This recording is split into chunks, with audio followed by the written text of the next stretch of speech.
ଆଜ୍ଞା ନମସ୍କାର। ଆଶା କରୁଛି ସମସ୍ତେ ଭଲରେ ଥିବେ। ବହୁତ ଦିନ ପରେ ମୁଁ ଗୋଟେ ଭିଡ଼ିଓ ବନାଉଛି କାରଣ ମୋତେ ସମୟ ହୁଏନି, ମୋତେ ଟିକେ ଅଲଗା କାମରେ ବ୍ୟସ୍ତ ରୁହେ, କାର୍ଯ୍ୟ ବ୍ୟସ୍ତ ଭିତରେ ସମୟ ହୁଏନି ଭିଡ଼ିଓ କରିବା ପାଇଁ। ଗୋଟେ ସାମ୍ବାଦିକ ମାନଙ୍କୁ ନେଇକିରି ଯେଉଁ ସାମ୍ବାଦିକ ମାନେ ତମମାନଙ୍କୁ ହାଇଲାଇଟ୍ କରିଛନ୍ତି, ତାଙ୍କୁ ନେଇକିରି ଯେଉଁ ସାମ୍ବାଦିକ ମାନେ ତମମାନଙ୍କୁ ଆଗକୁ ବଢ଼େଇଛନ୍ତି, ତମକୁ କେହି ଚିହ୍ନୁ ନଥିଲା, ଜାଣୁ ନଥିଲା, ସାମ୍ବାଦିକ ଭାଇ ଭଉଣୀ ମାନଙ୍କ ପାଇଁ ତମେ ଆଜି ଗୋଟେ ଏତେ ବଡ଼ କାମୟାବ ହାସଲ କରିଛ।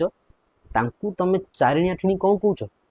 ହଁ, ଆପଣ ଠିକ୍ ଜାଣିଛନ୍ତି। ମୁଁ କହୁଛି ଯେଉଁ ସୋ କଲ୍ଡ ରହିଛନ୍ତି ଅଭିନେତା, ଓଭର ଆକ୍ଟିଂର ଦୋକାନ ଅରିନ୍ଦମ ରୟଙ୍କ କଥା। ମାନେ ଏପର୍ଯ୍ୟନ୍ତ ଘଟଣାକୁ 4-5 ଦିନ ବିତିଯିବ, ସେ କ୍ଷମା ପ୍ରାର୍ଥନା ବି କରିନାହାନ୍ତି। ଆପଣ କ୍ଷମା ପ୍ରାର୍ଥନା କରିବେ କି ନ କରିବେ ସେଥିରେ ମୋର କିଛି କହିବାର ନାହିଁ। ଆପଣ ଗୋଟେ ବଡ଼ ନିଜକୁ ନିଜ ବଡ଼ ଷ୍ଟାର ଭାବୁଛନ୍ତି, ଜିମ୍ରେ ବଡି ୱାର୍କଆଉଟ୍ କରିକି ଷ୍ଟେରଏଡ୍ ନେଇକିରି ଜିମ୍ରେ ପୁରା ହାଟା ଗାଟା ହେଇଛନ୍ତି, ସେଥିରେ ମୁଁ କିଛି କହିବିନି ଆପଣଙ୍କୁ। ଆପଣ ଯେଉଁ କହିଛନ୍ତି ଏଇଟା ଶୁଣନ୍ତୁ ଟିକେ।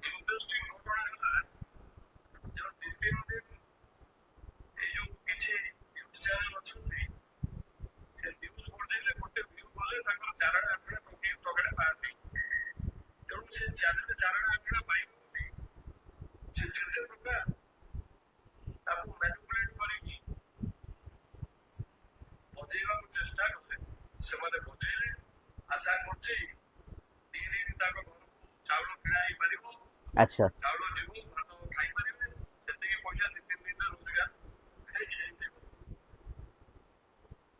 ଚାରିଆଣା ଆଠଣା ରୋଜଗାର କ'ଣ? ମାନେ ଆପଣ କ'ଣ ଦଉଛନ୍ତି? ଆମକୁ ଦେଇଛନ୍ତି କେବେ? ନା କ'ଣ ସାମ୍ବାଦିକ ମାନଙ୍କୁ ଦେଇଛନ୍ତି? ଆପଣଙ୍କ ଯେଉଁ ଚାରିଆଣା ଆଠଣାରେ ଆମର ରୋଜଗାର ହଉନି। ନ୍ୟୁଜ୍, ଆମର କାମ ହେଉଛି ନ୍ୟୁଜ୍ କରିବା, ଆମେ ନ୍ୟୁଜ୍ କରୁ। ଆପଣ ଯାଇ ସେ ଯେଉଁ ଓଭର ଆକ୍ଟିଂ, ଯେମିତି ସିନେମାରେ ଓଭର ଆକ୍ଟିଂ କରିକିରି କପି ପେଷ୍ଟ ସିନେମା କରିକି ଆଜି ବଡ଼ ଲୋକ ହେଇଯାଇଛନ୍ତି, ଜିମ୍ ବଡି କରିକି ହେଇଯାଇଛନ୍ତି। ଚିନ୍ତା କରନ୍ତୁ, ଆପଣ ହେଉଛନ୍ତି ଗୋଟେ ସରକାରୀ ଦଳର ଗୋଟେ ନେତା। ଆପଣଙ୍କୁ ଦଳ ଟିକେଟ୍ ଦେଇଥିଲା, ଆପଣ ହାରିଗଲେ, ସେଇଟା ଅଲଗା କଥା। ଆପଣ ସରକାର ଦଳରେ ବର୍ତ୍ତମାନ ଗୋଟେ ନେତା। ଆପଣ ଚାହିଁଲେ ସେ ଯେଉଁ କାର୍ଯ୍ୟଟାକୁ ସଙ୍ଗେ ସଙ୍ଗେ ହେବ, ସାଙ୍ଗେ ସାଙ୍ଗେ ସେ କାର୍ଯ୍ୟ ହେବ। ଯଦି ସେ ଘର ପାଉନି, ଯେଉଁ ଲୋକ ଘର ପାଉନି, ଯଦି ଆପଣ ଚାହିଁବେ, ଆପଣ ଯଦି ସରକାରରେ ଅଛନ୍ତି, ଆପଣ ଚାହିଁଲେ ପ୍ରଥମେ ମିଳିଯିବ। କିନ୍ତୁ ଆପଣ ଯେଉଁ କହିଲେ ସାମ୍ବାଦିକ ମାନଙ୍କୁ, ଯେଉଁ କହିଲେ ସାମ୍ବାଦିକ ଭାଇ ଭଉଣୀ ମାନଙ୍କୁ ଯେଉଁ କହିଲେ, ମୁଁ ବି ଜଣେ ଭାଇ ସାମ୍ବାଦିକ, ଅରିନ୍ଦମ ବାବୁ, ମୁଁ ବି ଜଣେ ସାମ୍ବାଦିକ। ଆପଣ ଯେଉଁ କହିଲେ କଥାଟା, ଏଇଟା କୋଉଠି ନା କୋଉଠି ମୋତେ ହଟ୍ କରିଛି। ଚାରେଣୀ ଆଠେଣୀ ଆଉ ସେ ଚାଉଳ କିଣିକିରି ଆପଣଙ୍କ ପଇସା ଚଳୁଛି। ଆପଣ ଆହୁରି ଆମମାନଙ୍କ ଯୋଗୁଁ, ମୋ ଭଳି କେତେଜଣ ବଡ଼ ଭାଇ ଭଉଣୀ ମାନଙ୍କ ପାଇଁ ଆପଣ ଆଜି ଗୋଟେ ବଡ଼ ଷ୍ଟାର ହେଇପାରିଛନ୍ତି। ସେମାନେ ଆପଣଙ୍କୁ ଆଗକୁ ନେବାରେ ସାହାଯ୍ୟ କରିଛନ୍ତି। ଆପଣ କିଭଳି ଭାବରେ ଆପଣ ତାଙ୍କୁ କହିପାରୁଛନ୍ତି? ଆଉ ଗୋଟେ ୱାନ୍ ମୋର୍ ଥିଙ୍ଗ, ଆପଣ ହେଉଛନ୍ତି ଦଳ ଡିଆଁ ଗୋଟେ। ଯେଉଁ ଦଳରେ କ୍ରିମ୍ ଖାଇବେ, କ୍ରିମ୍ ସରିଗଲା, ବିଜେଡ଼ିର କ୍ରିମ୍ ସରିଗଲା। ବିଜେଡ଼ି ଦଳ ଦେଖିଲେ, ବିଜେଡ଼ି ଦଳ ପ୍ରତି ଲୋକଙ୍କ ଆକ୍ରୋଶ ବଢ଼ିଲା ସେ ସମୟରେ। 2023 ପରେ ପରେ 24 ଇଲେକ୍ସନ୍ ଆଗକୁ ଆସି, 2023 ପରେ ପରେ ଯେଉଁ 24 ଇଲେକ୍ସନ୍, 2023 ଯେଉଁ ଟାଇମ୍ ପିରିୟଡ଼ରେ ଜନ ଆକ୍ରୋଶ ବଢ଼ିଲା ବିଜେଡ଼ି ଦଳ ପ୍ରତି, ଆପଣ ସୁଇଚ୍ କରିଗଲେ କୋଉପଟକୁ? ବିଜେପିକୁ।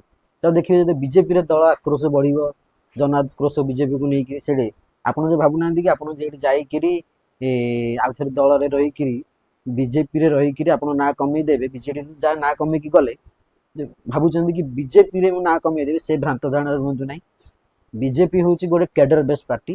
ସେ ସବୁବେଳେ ଆର୍ଏସ୍ଏସ୍ର ଲୋକଙ୍କୁ ବା ଆର୍ଏସ୍ଏସ୍ ସଂଗଠନକୁ ଯେଉଁମାନେ ଆସୁଛନ୍ତି, ସେମାନେ ଅଧିକ ପ୍ରାୟୋରିଟି ପ୍ରଥମେ ଦିଏ, ତାପରେ ଅନ୍ୟମାନଙ୍କୁ। ଆପଣ ବର୍ତ୍ତମାନ ଦଳ ଡେଇଁକିରି ବିଜେଡ଼ିକୁ ଯାଇକି ବିଜେପିରେ ଯୋଗ ଦେଇଛନ୍ତି। ଆପଣ ସେଇଠି ଭାବୁଛନ୍ତି ମୁଁ ଏଠି ଏମିତି କରିକିରି ବାହା ନେଇଯିବି, ଆଉ ବାହା ନେଇ ସାରିଲା ପରେ ମୋତେ ଦଳ ଆଉ ଟିକେ ଆଗକୁ ପଢ଼େଇବ, ସେ ଭ୍ରାନ୍ତ ଧାରଣା ରୁହନ୍ତୁ ନାହିଁ। ବିଜେପି ପାର୍ଟି, ମୁଁ ଆପଣଙ୍କୁ କହୁଛି, ସେ ଗୋଟେ କ୍ୟାଡର ବେସ୍ ପାର୍ଟି। ଆଉ ସେ ସବୁବେଳେ ଆର୍ଏସ୍ଏସ୍ର ମୂଳ ତାଙ୍କର, ଆର୍ଏସ୍ଏସ୍ ତାଙ୍କର ହେଉଛି ରୁଟ୍। ସେ ଆର୍ଏସ୍ଏସ୍ରୁ ଯେଉଁମାନେ ଉତ୍ପତ୍ତି ହୋଇଛନ୍ତି, ପ୍ରଥମେ ସେମାନଙ୍କୁ ଫାଷ୍ଟ ପ୍ରାୟୋରିଟି ଦେବେ, ତାପରେ ଆପଣମାନଙ୍କ ନାଁ ଆସିବ। ଆପଣ ଯାହା ଆପଣ ପଲିଟିକାଲ ପାଇଁ, ଆପଣ ପଲିଟିକାଲ ବ୍ୟାକଗ୍ରାଉଣ୍ଡ ଷ୍ଟ୍ରଙ୍ଗ କରିବା ପାଇଁ ଯାହା କହୁଛନ୍ତି କୁହନ୍ତୁ, ସେଥିରେ କିଛି ଆମର ଅବଜେକ୍ସନ୍ ନାହିଁ। କିନ୍ତୁ ଆପଣ ମିଡ଼ିଆକୁ ଯେତେବେଳେ କାମ ପଡ଼େ, କୌଣସି ଯଦି ଫିତା କାଟିବାକୁ ଯିବେ, ନିର୍ବାଚନ ସମୟରେ, ନିର୍ବାଚନ ପୂର୍ବରୁ, କି ଏବେ ଯେଉଁ ଫିତା କାଟିବାକୁ ଯାଉଛନ୍ତି, ସେଠି କାହାକୁ ଡାକୁଛନ୍ତି? ମିଡ଼ିଆକୁ ଡାକୁଛନ୍ତି, କାରଣ ଆପଣ ନିଜେ ହାଇଲାଇଟ୍ ହେବାକୁ ଚାହୁଁଛନ୍ତି। ତାପରେ ଯେଉଁଠି ଆପଣ ଅନ୍ୟ କିଛି କାମ କରିବାକୁ ଯିବେ, ସେଇଟା ବି ମିଡ଼ିଆକୁ ଡାକୁଛନ୍ତି। ତ ମିଡ଼ିଆ ପ୍ରତି ଏ ଯେଉଁ କଥାଟାକୁ ଆପଣ ତାକୁ ଆଗକୁ କେମିତି ଆପଣ ଦେଖୁଛନ୍ତି? ମିଡ଼ିଆ ଯୋଗୁଁ ଆପଣ ହେଉଛନ୍ତି ହାଇଲାଇଟ୍ ହେଇକି ରହିଛନ୍ତି। ଆଜି ମିଡ଼ିଆ ହିଁ ଆପଣଙ୍କୁ ଅଧିକ ଆଗକୁ ନେଇଛି। ଆପଣଙ୍କ କ୍ୟାରିୟରରେ ଆପଣ ଯେତେବେଳେ ସିନେମା ଷ୍ଟାର୍ଟ କଲେ, ବର୍ତ୍ତମାନ ରାଜନୀତିରେ ରହିଛନ୍ତି, ମିଡ଼ିଆ ଆପଣଙ୍କୁ ଦେଇ, କିନ୍ତୁ ମିଡ଼ିଆଙ୍କୁ ନେଇକି ଯେଉଁ ଆପଣ ଗୋଟେ ଯେଉଁ ମନ୍ତବ୍ୟ ଦେଇଛନ୍ତି, ଏ ଜିନିଷଟା ରାଜ୍ୟର ଅଗଣିତ ସାମ୍ବାଦିକା ଭାଇମାନଙ୍କୁ ହଟ୍ କରିଛି, ସେମାନଙ୍କ ଆଘାତ ଦେଇଛି ଜିନିଷଟାକୁ। ଆପଣ ଭୁଲ ମାଗିବେ କି ନ ମାଗିବେ ସେଇଟା ଆପଣଙ୍କ ଉପରେ କଥାବାର୍ତ୍ତା, ଆପଣଙ୍କ ମତ, କିନ୍ତୁ ଆଗାମୀ ସମୟରେ ଆପଣ ଟିକେ, ଆମେ ହେଉଛୁ ଗଣତନ୍ତ୍ର ଚତୁର୍ଥ ସ୍ତମ୍ଭ, ଆପଣ ଭଲସେ ଜାଣିଛନ୍ତି, ଆପଣ ଟିକେ ଏଇଟାକୁ ଆଗକୁ ଟିକେ ଚିନ୍ତା କରିବେ, ଜିନିଷ ଚିନ୍ତା କରିବେ। ଆଉ କପି ପେଷ୍ଟ ସିନେମା କରି କରି ଯେମିତି ଆଜି ବଡ଼ ଲୋକ ହେଇଯାଇଛନ୍ତି, ଜିମ୍ ବଡି କରିକି, ଜିମ୍ ଷ୍ଟେରଏଡ୍ ନେଇକିରି, ଡମ୍ବଲ ଉଠେଇକିରି ଏସବୁ ଯେଉଁ କରିକି ଆପଣ ବଡ଼ ଲୋକ ହେଇଯାଇଛନ୍ତି, କିମ୍ବା ଯାହା ବି ବଡି ଫଡି ରଖିଛନ୍ତି,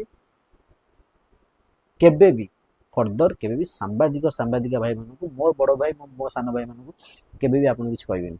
ଆଉ କ୍ଷମା ପ୍ରାର୍ଥନା କରିବେ କି ନ କରିବେ ସେଥିରେ ମୁଁ କିଛି କହିବିନି, କିନ୍ତୁ ଆପଣ ଯେଉଁ ଜିନିଷଟା କରିଛନ୍ତି ଭୁଲ କରିଛନ୍ତି। ଆପଣ ତାପରେ ଯାଇଥିଲେ, ସେଇଠି ଆପଣ ଗାଡ଼ି ଭିତରେ ବସିବା ପରେ ସେଠି ସାମ୍ବାଦିକ ଆପଣଙ୍କୁ ଚାଉଳ ଚାରିଣି ଆଠିଣି ଦେଉଥିଲେ, ଭିଡ଼ିଓଟା ମୋ ପାଖରେ ପହଞ୍ଚିଛି, ସବୁ ଭିଡ଼ିଓ ଆପଣଙ୍କର ଆସି ପହଞ୍ଚିଛି। ଏ ଜିନିଷଟାକୁ ଭୁଲ ଜିନିଷ ହେଉଛି ଭୁଲ ଜିନିଷ, ଆପଣ ଭୁଲ କରିଛନ୍ତି। ଲୋକଙ୍କୁ, ଆମେ ଲୋକଙ୍କ ପାଖରେ ଆପଣମାନଙ୍କୁ ପହଞ୍ଚେଇକି ଲୋକଙ୍କ ପାଖରେ ଆପଣଙ୍କୁ ଆମେ ହାଇଲାଇଟ୍ କରିଛୁ। କ୍ରିମ୍ ଖାଇବା ଯେଉଁ ବୁଦ୍ଧି ଆପଣଙ୍କର ରହିଛି, କ୍ରିମ୍ ଖାଇବା ବୁଦ୍ଧିକୁ ଟିକେ ହଟାନ୍ତୁ। ଆପଣଙ୍କ ସେଇଟା ପଲିଟିକାଲ, ଆପଣ ପଲିଟିକାଲ କ'ଣ କରିପାରିବେ ସେଇଟା ଆପଣଙ୍କ ଉପରେ ଡିପେଣ୍ଡ କରେ, କିନ୍ତୁ ଫର୍ଦର କେବେ ବି ସାମ୍ବାଦିକା ଭାଇମାନେ କିଛି କହିବେନି, କାରଣ ଆପଣଙ୍କୁ ହାଇଲାଇଟ୍ କରିବାରେ ଆମମାନଙ୍କ ହାତ ବହୁତ ରହିଛି, ଆପଣଙ୍କୁ ଲୋକଲୋଚନକୁ ଆଣିବାରେ ଆମମାନଙ୍କ ହାତ ବହୁତ ରହିଛି, ଆପଣଙ୍କ ବିଷୟରେ ଭଲ ହେଉ କିମ୍ବା ଖରାପ ହେଉ ଦେଖାଇବାରେ ଆମର ହାତ ରହିଛି। ତ କେବେ ବି ସାମ୍ବାଦିକାମାନଙ୍କୁ ଉଲ୍ଟା କଥା କହିବେନି, କିମ୍ବା ଉଲ୍ଟା ଯେଉଁ ଯେମିତି କହିଦେଇଛନ୍ତି ଚାରିଣି ଆଠିଣି କଥା, ସେଭଳି କିଛି ମନ୍ତବ୍ୟ ଦେବେ ନାହିଁ। ମୁଁ ଆଶା କରେ ଆପଣ କ୍ଷମା ପ୍ରାର୍ଥନା କରିବେ। ଯଦି କ୍ଷମା ପ୍ରାର୍ଥନା କରୁନାହାନ୍ତି, ଠିକ୍ ଅଛି, ଆପଣଙ୍କ ଇଗୋ ହଟ୍ ହେଇଯିବ, ନା ମୁଁ କ୍ଷମା ପ୍ରାର୍ଥନା କରିବିନି, ମୁଁ ଯାହା କହିଦେଇଛି, କିଛି ଅବଜେକ୍ସନ୍ ନାହିଁ, ଆପଣ କ୍ଷମା ପ୍ରାର୍ଥନା ନ କରନ୍ତୁ। ମୁଁ ଆପଣଙ୍କଠୁ ମୁଁ ସେ କ୍ଷମା ପ୍ରାର୍ଥନାଟା ଆଶା କରୁନି ବି, ଆପଣ ଭଳି ଲୋକ ସେଇ କ୍ଷମା ପ୍ରାର୍ଥନା ଦେବେ ନାହିଁ। କିନ୍ତୁ ଫର୍ଦର କେବେ ବି ସାମ୍ବାଦିକାଙ୍କୁ କେବେ ବି ଆଙ୍ଗୁଠି ଉଠେଇବେନି। ଆପଣଙ୍କୁ ଦେଖିଲି ଦିଟା ନ୍ୟୁଜ୍ ଚ୍ୟାନେଲରେ ଆପଣ ଯାଇଥିଲେ, ସେଇଠି ଇଣ୍ଟରଭ୍ୟୁ ଦେଲେ ଘଟଣା ପରେ, ଆପଣ ଦଳ ଡେଇଁକିରି ଯାଇକିରି, ଆପଣ ଯେଉଁ ଭାବୁନାହାନ୍ତି ମୁଁ ଏମିତି କରିକିରି ପୁରା ଲାଇମ୍ ଲାଇଟ୍ରେ ରହିକିରି, ଏଇଟା ବେଡ୍ ଖରାପ ଜିନିଷ ହେଉଛି ଆପଣଙ୍କ ପାଇଁ। ତ ଦୟାପୂର୍ବକ ଟିକେ କଥାର ସଂଯମତା ରକ୍ଷା କରନ୍ତୁ, କିଭଳି କହିବେ, କିଭଳି ଲୋକଙ୍କ ଆଗରେ ଆପଣ ଯାହା ବି ଆଜି ଗୋଟେ ଜିନିଷ ହାସଲ କରିଥିଲେ, ସେ ଜିନିଷଟା ବି ସ୍ମାସ୍ ହେଇଗଲା ଗୋଟେ ଭିଡ଼ିଓରେ। ଆପଣଙ୍କର ଦୁଇ ପଦ ଯେଉଁ 36 ସେକେଣ୍ଡରେ ଯେଉଁ ଯାହା କହିଛନ୍ତି ସାମ୍ବାଦିକମାନଙ୍କୁ ନେଇକି, ସେ ଜିନିଷରେ ଆପଣଙ୍କ ସବୁ କିଛି ଉଭାନ ହେଇଗଲା।